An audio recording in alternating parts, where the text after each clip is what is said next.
성령 강림 주일인데요. 주보에 안내를 했었지만은 오늘이 성령 강림 주일이라는 것을 알고 나오시거나 기대감으로 오신 분이 많으실까요? 성탄절이나 부활절은 몇 주 전부터, 한 달 전부터 우리가 기억하고 있지만은 사실 성령 강림 주일은 제대로 알지 못합니다. 또 성령님에 대해서 궁금한 것도 있지만은 이걸 어떻게 알아본다는 것도 그렇고 해서 또는 무관심하게 별로 관심 없이 이렇게 지나칠 때가 많죠.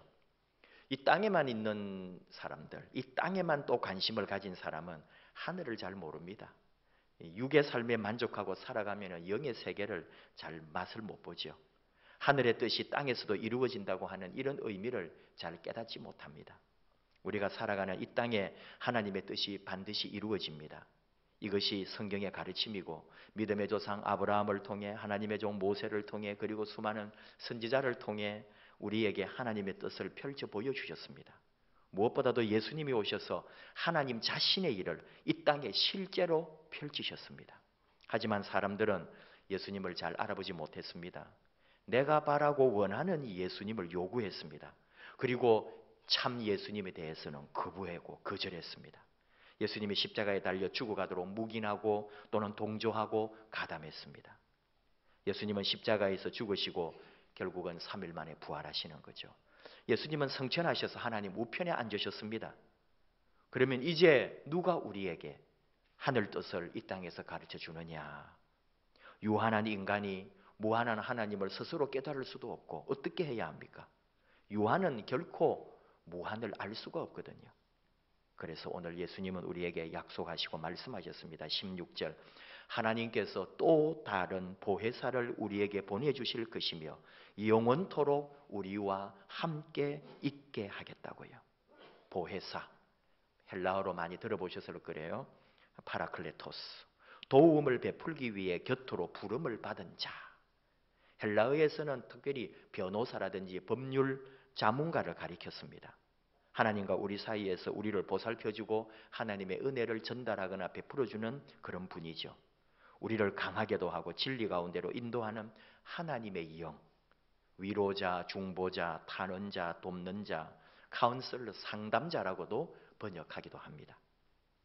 오늘 특별히 우리를 버려두지 않겠다고 말씀하시는 거죠. 17절에 세상은 능히 그를 받지 못하나니 이는 그를 보지도 못하고 알지도 못함이라. 그러나 너희는 그를 아나니 그는 너희와 함께 거하심이요 또 너희 속에 계시겠음이라.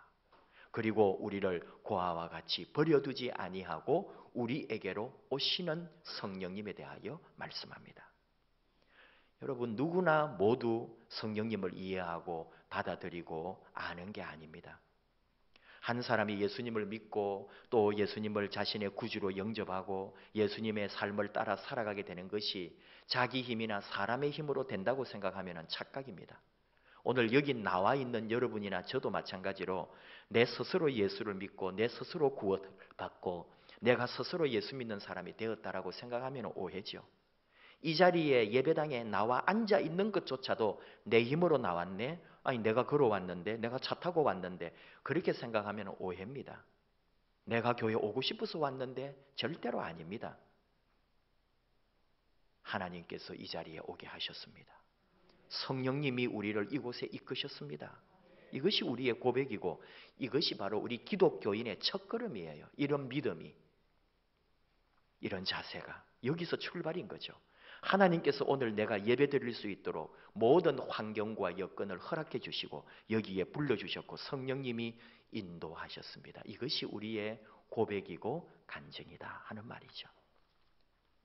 60이 되신 분인데요. 여자분이신데 무릎이 너무 아팠어요. 근데 이제 뭐 약도 많이 먹고 병원도 많이 다녔지만은 방법은 이제 하나밖에 없는 거죠. 뭐 해요? 수술하라는 거죠. 근데 수술하기에는 아직 자기가 생각할 때는 준비도 덜 됐고 돈도 많이 들고 어려움도 있고. 근데 이제 사람들이 해주는 말이 뭐냐면은 자전거를 타면은 무릎에 좋다더라. 그런 말 많이 들어보셨죠? 그래서 자전거 집에 가정용 이제 운동하는 그런 기구를 사기도 하는데 이분이 실제로 이제 자전거를 배우기로 한 거예요. 구청에서 지원하는 그런 자전거 타는 법을 가르쳐 주는 데가 안양천에 있습니다. 그래서 자전거를 이제 배우는 거예요. 일주일 동안 또 2주일 동안 해가지고 제법 자전거를 타게 되고, 그리고 자기 자전거를 샀어요. 한 달여 만에. 그리고 자전거를 타고 이제 좀 서툴지만 타고 다니는 거예요. 그래가지고 아파트 그 주차 입구에 주차 내려놓는 그 바가 있잖아요. 그거 들이받아가지고 깨기도 하고 물어주기도 하고, 그러면서도 자전거를 꽤 이제 제법 타게 됐습니다. 근데 이분이 하시는 말씀이 무릎이 너무 좋아졌다는 거예요. 자전거를 배우고 자전거를 탄 이후로 자기 무릎이 너무 좋아서 이제는 자다가 깨지도 않고, 그래도 무릎이 많이 부드러워지고 당연히 좋아지겠죠. 그게 운동이 되고 또 어떤 근육이 발달하기도 하고, 그래서 뭐 완전한 건 아니겠지만 부분적으로 몸에 좋아졌을 거예요. 근데 이 사람 하는 말이 재미있기 때문에 여러분에게 소개를 하는 거예요. 이분이 하는 말이, 목사님, 하나님께서 무릎을 이렇게 좋게 또 나았게 해주신 것 같은데, 솔직히 저는 자전거를 타고 나았거든요. 그렇다고 해서 자전거를 타고 무릎이 나았다고 하면은 찜찜하고요. 솔직히 또 하나님이 고쳐주셨다 그러기에는 분명히 내가 자전거를 타고 나았는데, 제가 이미 얘기를 들으면서, 야, 이게 처음 들어보는 얘기인데, 이건 예수 믿는 사람에게서 나올 얘기가 아닌데, 무슨 얘기인지 아시겠죠? 여러분 같으면 어떻게 하시겠어요? 아, 내가 무릎이 아프고 힘들어서 늘 기도했는데 누가 나에게 자전거를 타면 좋다고 하더라 하고 가르쳐 준 거예요. 하나님이 그렇게 그 사람을 통해 내게 자전거를 배우게 해주셨고, 내가 용기를 내서 또 자전거를 배울 수 있도록 하나님이 인도하시고, 또 무료로 자전거를 타도록 가르쳐 주는 것도 있고, 그리고 열심히 또 연습해서 이렇게 자전거를 잘 타게 되고, 모든 게 하나님께서 이렇게 인도해 주셔가지고 자전거도 탈 수 있게, 이 나이에 60이 되고, 이 자녀들이 전부 자전거 배우지 말라고, 엄마 큰일 난다고, 다친다고, 더 큰 일든 엄마 무릎 이제 더 나간다고 막 이렇게 했지만은 용기를 내서 이렇게 다 배웠단 말이에요. 다시. 그런 이 모든 것이 하나님 은혜입니다. 하나님이 나를 여기까지 이끌어 주셨습니다. 여러분 같으면 그렇게 하지 않으시겠어요? 마땅히 우리 그렇게 하지 않을까요?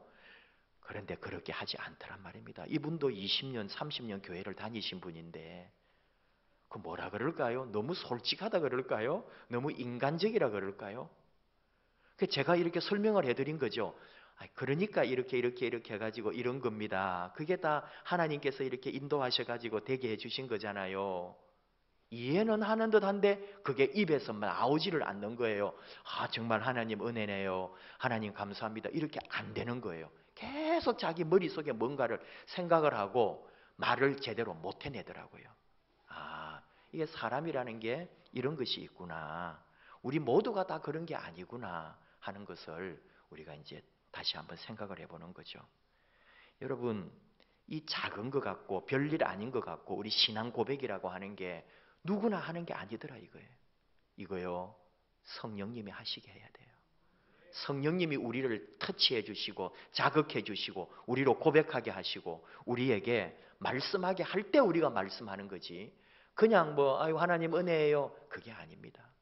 내가 그냥 허투루 하는 말 같아도 하나님 감사합니다 할 때는 성령님이 내 마음에 그 감동을 주신 거예요. 이런 것이 감사로 느껴지고 은혜로 고백될 때 우리가 이 땅에 살지만 사실은 하늘의 사람이 되고 천국을 살고 있는 거죠. 나에게 주님의 복음이 전파됐습니다.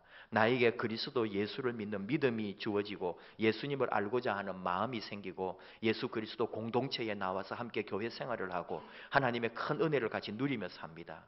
이게 뭐냐 이거예요. 하나님이 함께 하셨습니다. 이 고백이 그냥 나오는 게 아니라 성령님이 우리로 하여금 고백하게 하시는 거예요. 사도 바울은 이렇게 고백하죠. 내가 태어나기도 전에 이미 하나님께서 은혜로 택하여 놓으신 그런 내가 하나님의 종이 되었다고. 어머니 뱃속에서부터, 어머니 태로부터 택정함을 입었다고. 그걸 언제 깨달아요? 나중에.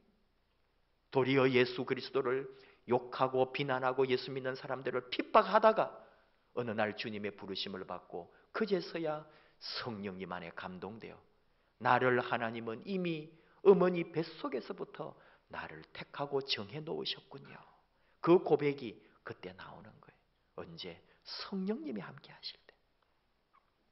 어제 결혼 주례를 했는데 신랑 쪽이 믿지 않는 가정이었잖아요. 전혀 예수님을 믿는 배경이 없는 집인데 그래도 우리가 이제 신부 쪽에 이 신부가 주장을 해서 우리 목사님 주례하겠다고 그래서 이제 주례를 한 거예요. 참 여러분이 시어머니 입장에 생각하면은 이 벌써 며느리가 입이 세고 힘이 세가지고 우리 아들을 그냥 꼼짝 못하게 꽉 잡아가지고 주례도 지 맘대로 한다 그러고 뭐 결혼도 어디서 하자 그러고 아마 여러분 시어머니로서 되게 마음 상했을지도 몰라요. 근데 이 가정이 그래도 그 며느리가 하자는 대로 주례자도 세우고 원하는 대로 다 했어요. 결혼식을 마치고 제가 이제 또 예를 좀 갖춰야죠. 이제 신부 쪽에 간단하게 인사하고는 이 신랑 부모님에게 인사를 하러 갔는데 그 어머니가 시어머니가 뭐라는지 알아요. 저보고 목사님 감사합니다. 하나님 은혜입니다. 이러는 거예요. 그분은 교회를 전혀 안 다니시는 분이에요. 아마 하나님 은혜입니다 하는 말도 부끄러웠을지도 몰라요. 그런 말을 한 번도 사용해 보지 않았는데요. 근데요. 그게 그냥 그 사람이 했을까요? 어제 결혼식의 그 모든 처음부터 끝까지의 여러 분위기와 상황과 이 모든 것이 너무 좋아서 그 어머니 마음에 좋은 게 있었을 거고 성령님이 곁에서 터치하시는 거죠. 하나님 은혜입니다. 한 번도 믿어본 적도 없는 사람이 그 입에서 아무리 목사 앞이지만 하나님 은혜입니다 하면서 그렇게 인사를 하는 거예요. 제가 얼마나 마음으로 고마운지 이런 덕이 있고 여유가 있고 마음에 그런 아름다움이 있는 가정이고 그리고 목회자 앞에 또 오늘 자기 아들 결혼 주례자 앞에 그렇게 하나님 은혜라고 말해줄 수 있는 그런 덕스러움과 마음이 귀하고 저는 그렇게 그 순간에 성령님이 이 가정에 항상 역사해 주시고 두고두고 우리 이소영의 기도로 이 가정이 구원받는 가정 되기를 그렇게 기도했습니다. 이런 게 우리 여러분 이게 이제 믿음 안에 우리 살아가고 성령님이 우리 안에서 오늘도 살아 계시면서 역사해 주는 거죠. 우리 삶에 그런 게 있습니다. 오늘 내게 주어진 이 시간, 내 삶은 보석과도 바꿀 수 없고 비교할 수도 없는 세상에 가장 귀한 게 오늘 내게 주어진 시간이잖아요. 하나님 주신 선물입니다. 내 남아있는 시간이 얼마나 귀하고 귀한지 모릅니다. 그래서 내 생애는 늘 더 뜨겁고 꿈을 꿔야 되고 그 꿈을 향하여 나아가야 되는 거죠. 소망이 있어야 되고 더 긍정적이고 더 적극적이어야 돼요. 하루에 12번도 더 바뀌고 더 12번도 더 흔들리고 낙심하는 우리들이지만 강하고 담대하라고 하시는 하나님의 말씀처럼 내 인생이 확신 가운데 믿음 안에 말씀 안에 걸어갈 수 있게 하는 것은 성령님이 우리와 함께 하실 때 성령님이 내 속에서 강하게 역사해 주실 때 우리 삶은 오늘도 힘있게 변화하고 또 일어나서 걸어가게 되는 거죠. 내 가정도 마찬가지고 이웃도 사회도 주변의 모든 일도 심지어 지금 남북의 문제 북미 또는 중국과 러시아와 우리 모든 이 나라 주변의 일들도 그저 정치적으로 경제적으로 푸는 게 아닙니다. 이 모든 것 뒤에 플러스 알파는 뭐냐? 하나님의 영이 이 민족과 온 세계 역사를 주관하여 주셔야 된다는 거예요. 그래서 우리가 지금 교회는 깨어서 나라와 민족을 위하여 엄청나게 기도해야 될 때입니다. 온 교회가 지금 우리 교단도 나라와 민족을 위한 기도문을 내려보냈어요. 우리 교회 게시판에도 많이 붙이고 또 많이 여러분에게 알릴 겁니다. 나라와 민족을 위해서 기도해야 될 때 이 성령님이 함께 하셔야 돼요. 성령 강림주일은 원래 이스라엘 민족이 지키던 유월절 후에 50일째 되는 날이거든요. 그러니까 예수님이 십자가 돌아가실 때가 유월절이었잖아요. 그리고 부활하셔가지고 한 40여일 동안 이 땅에 계시다가 하늘로 올라가시고 그리고 이제 또 이 성령님이 임했죠. 그래 날짜가 이제 그때로부터 한 50일쯤 되고 그때가 맥추절이에요. 이 보리를 쏘아가는 계절. 이스라엘도 우리도 비슷하죠. 좀 계절이 우리도 보리를 지금 수확하고 지금 모를 일찍 심는 곳은 나들이 갔더니 막 모를 심고 있더라고요. 이제 그런 곳도 있고 이게 이제 그래서 우리는 맥추절이라고도 하고 오순절이라고도 하고 성령 강림절이라고도 하고 77절 이게 이제 49일째 6월절로부터 그래서 77절이라고도 하고 여러 가지로 부르지만은 우리에게 가장 좋은 말은 성령 강림주의. 왜? 마가다락방에 성령님이 임재하시고 예수님이 약속했던 성령이 오신 그날, 그리고 그 성령은 지금까지 2000년 동안 기독교 역사를 이끌어가는 거예요. 2000년 동안 우리 성도들을 이끌어 주었고 2000년 동안 교회를 이끌어 주셨고 앞으로도 주님 오실 때까지 성령님이 이 세상을, 우주를 그분이 이끌어 가시고 영감을 주시고 우리를 인도해 주실 거다, 이런 말이죠.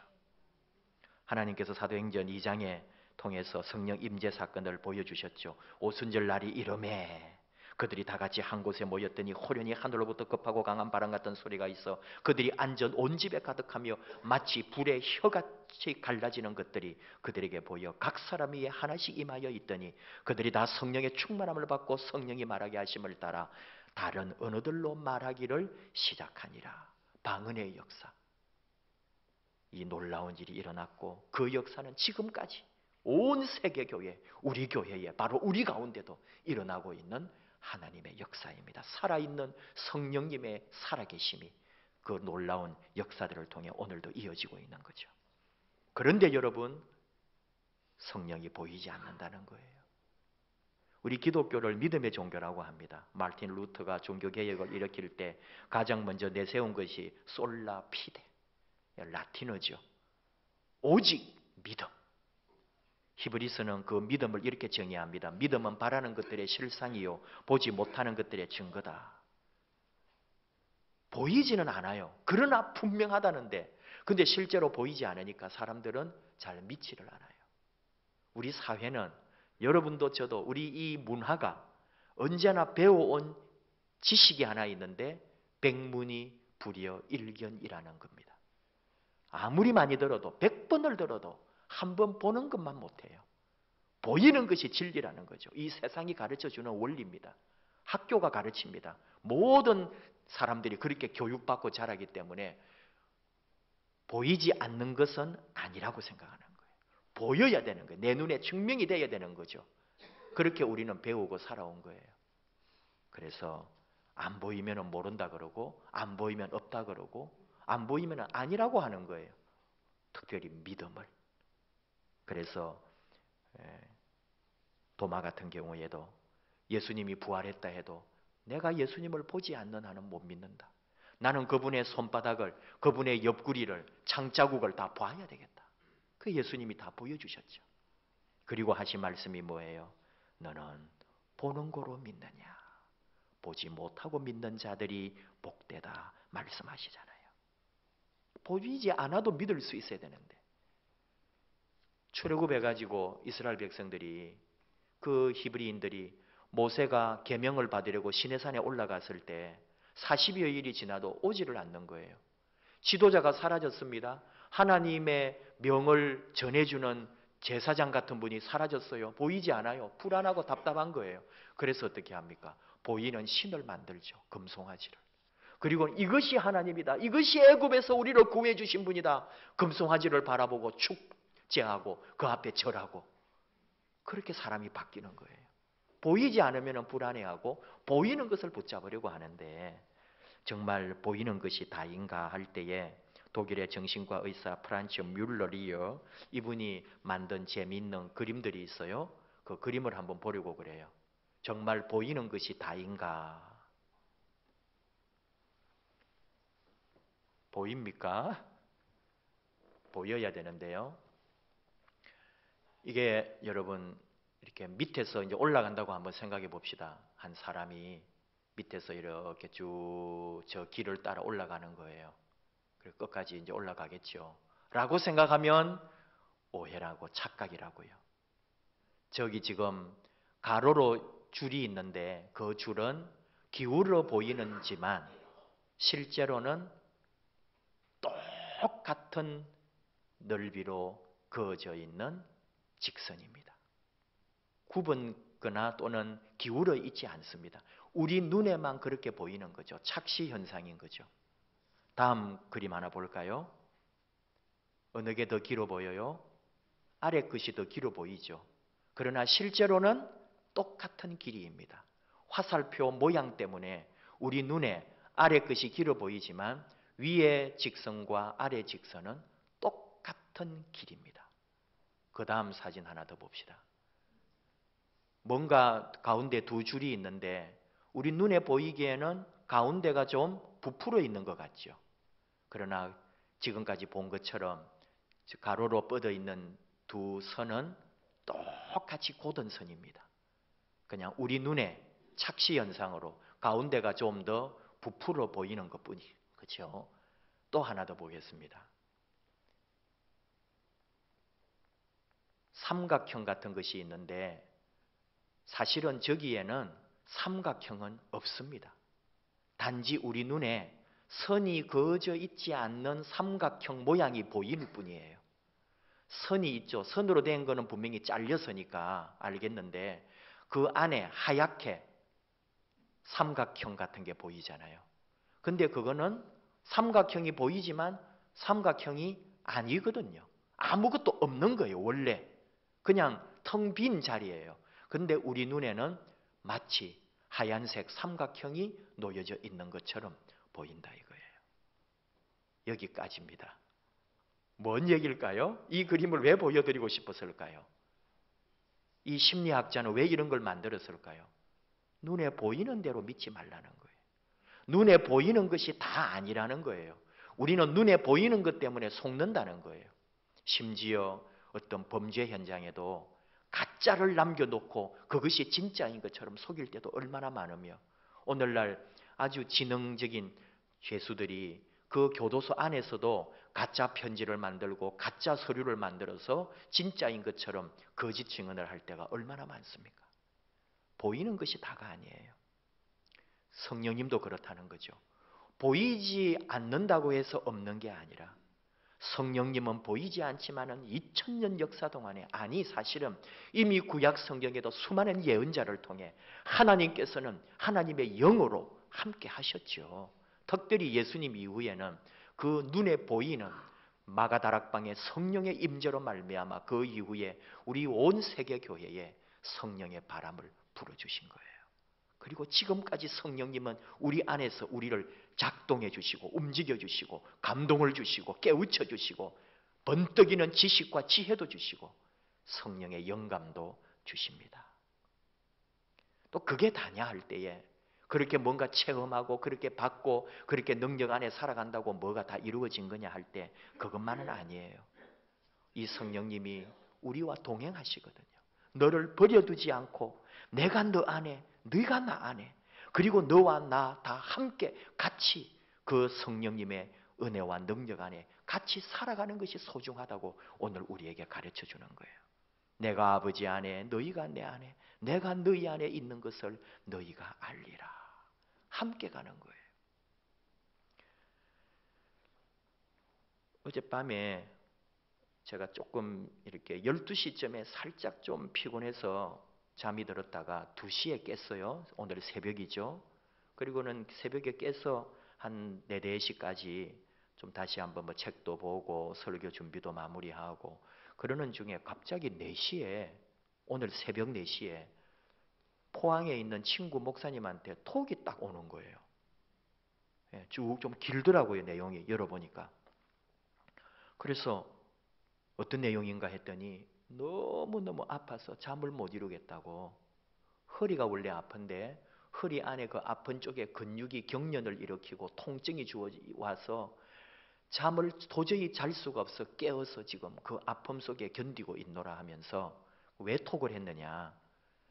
내일 이제 월요일에 은혜와 진리교회에서 그 교단 총회가 있습니다.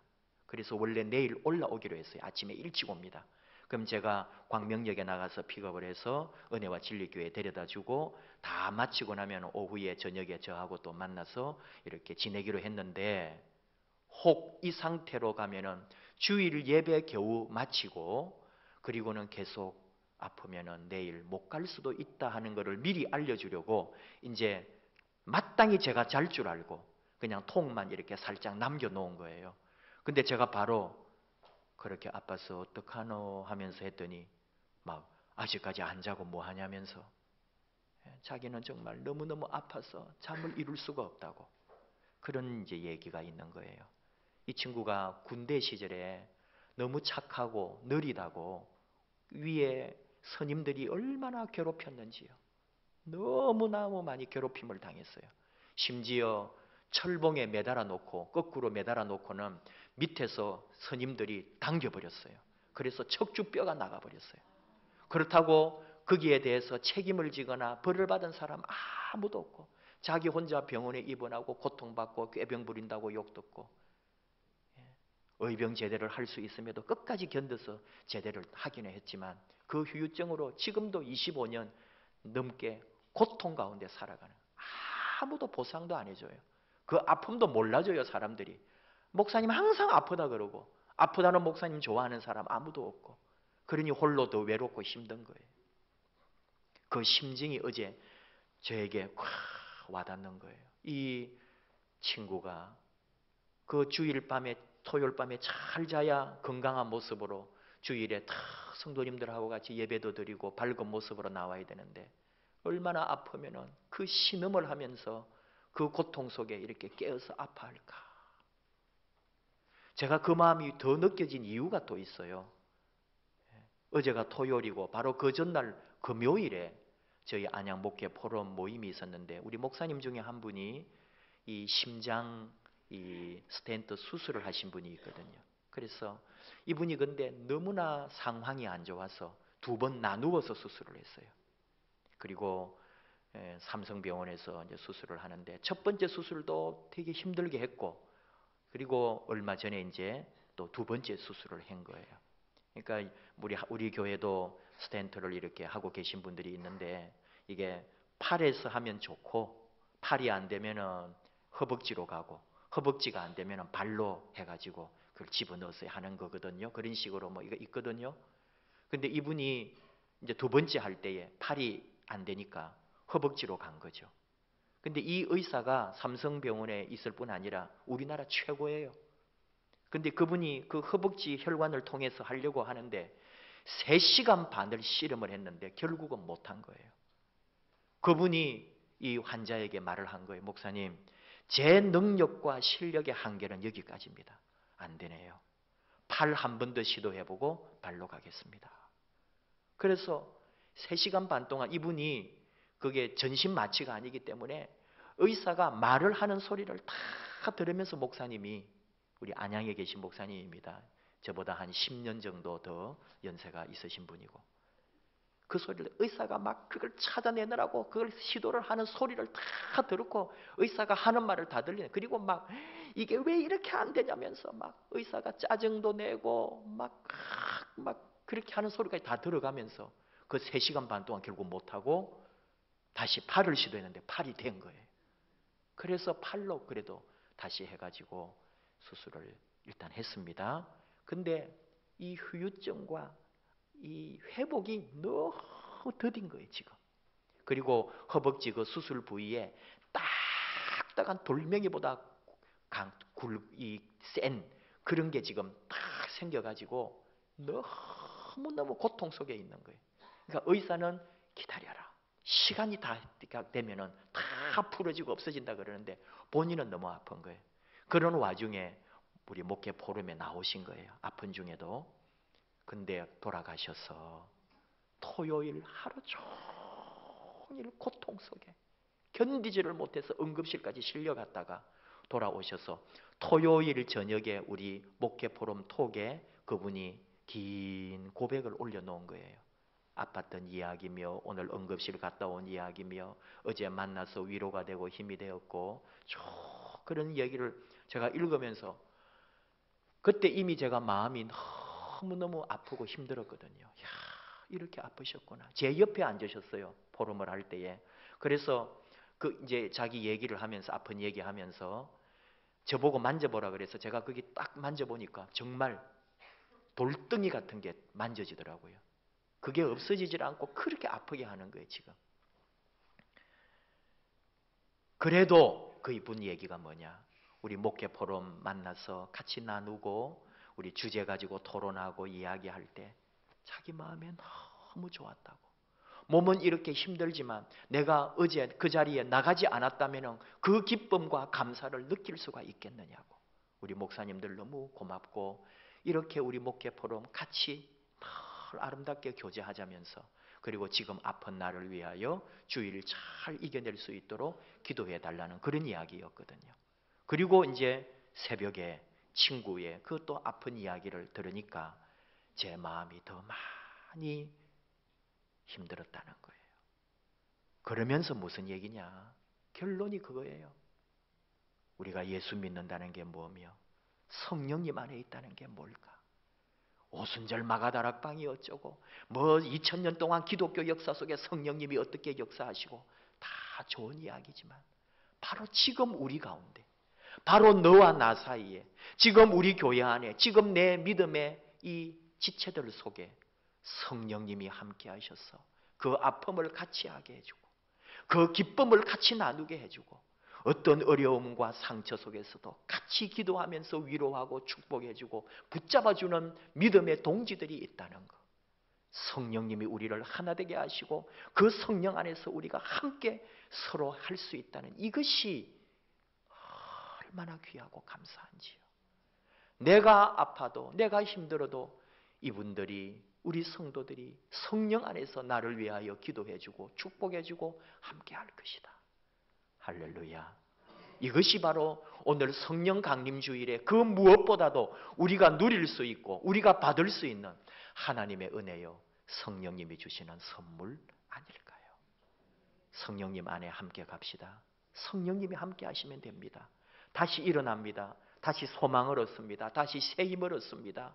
그리고 혹 꿈을 잃어버리고 또 앞날에 미래가 없다 할지라도 이제 성령님이 오셔서 우리를 만져주시며 다시 꿈을 꿉니다. 다시 새로운 소망을 갖습니다. 미래를 꿈꿉니다. 하나님 나라를 꿈꿉니다. 반드시 하나님의 그 귀한 위대한 역사를 감당하게 됩니다. 성령님이 우리 곁에 계시기 때문에 우리 함께 찬양합시다. 성령이 오셨네, 성령이 오셨네, 내 주에 성령이 오셨네.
주의 보내신 성령이 오셨네.